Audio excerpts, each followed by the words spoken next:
expertise, naïve. Au milieu de 30 élèves, trouver sa place n'était pas si facile.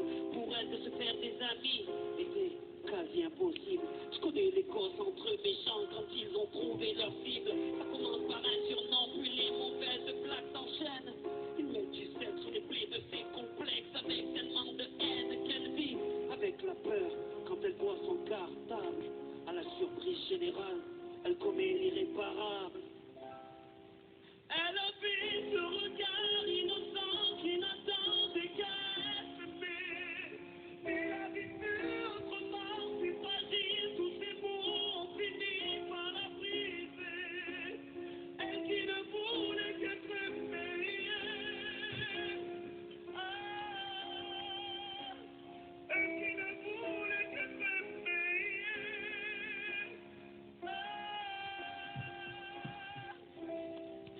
On vit l'époque du virtuel, des tutos pour du rimel.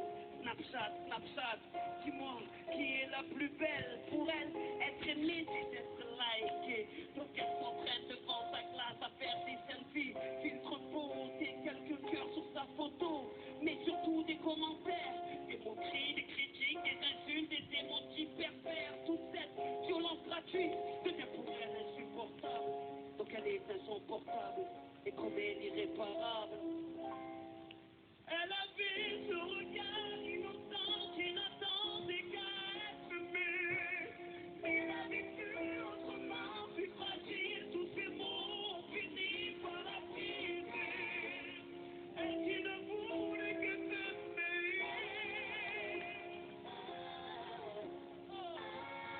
Elle qui ne voulait que t'aimer.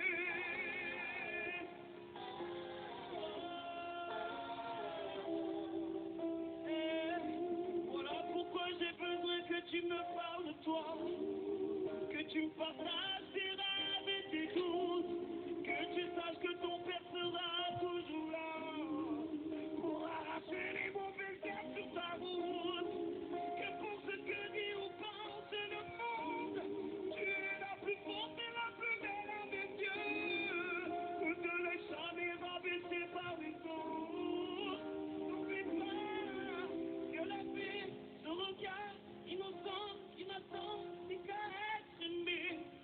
Mais la vie fut autrement si fragile, tous ces mots ont fini par la briser. Elle qui ne voulait que s'aimer.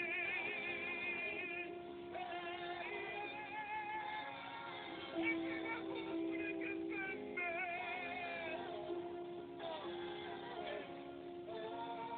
Elle qui ne voulait que s'aimer.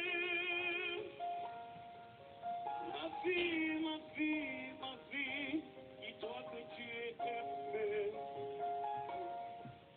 Ma fille, dis-toi que tu es aimée.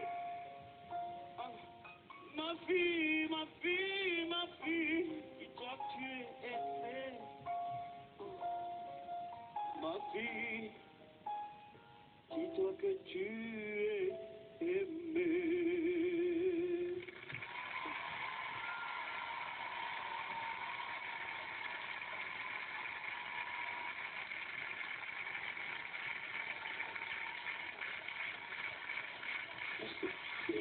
Merci. Soprano, accompagné de nos choristes et de son pianiste fragile, magnifique chanson poignante, extraite de votre nouvel album Soprano. Merci pour l'intensité de cette interprétation. Album qui s'appelle Phoenix, et c'est vrai que ce titre parle du harcèlement scolaire, de cette difficile adolescence des enfants, et vous chantez aussi au nom de tous les papas, vous prenez la parole pour les papas.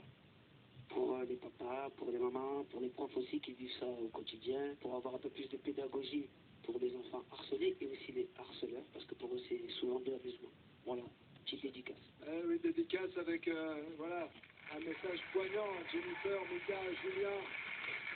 Je sais que vous avez un emploi du temps très chargé en ce moment.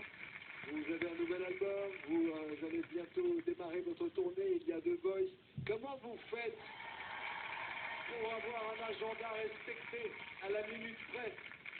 On est organisé, on essaie de s'organiser, on essaie de bien dormir, bien manger. On essaie de pas faire comme Mika qui grignote tout le temps.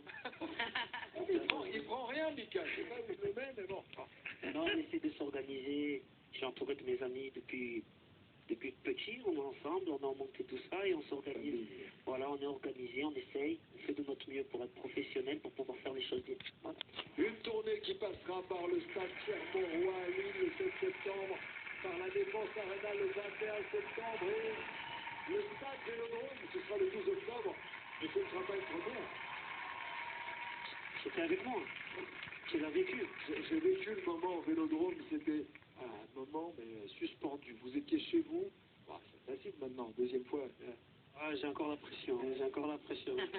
Faire des stades, c'est pas donné à tout le monde. On pourra vous applaudir sur scène, chers sopranos, comme tous nos coachs qui sont en tournée. Mika, Julien, Jennifer, je vous en prie, rejoignez-nous sur scène. Très bonne soirée sur TF1. Merci à tous et à la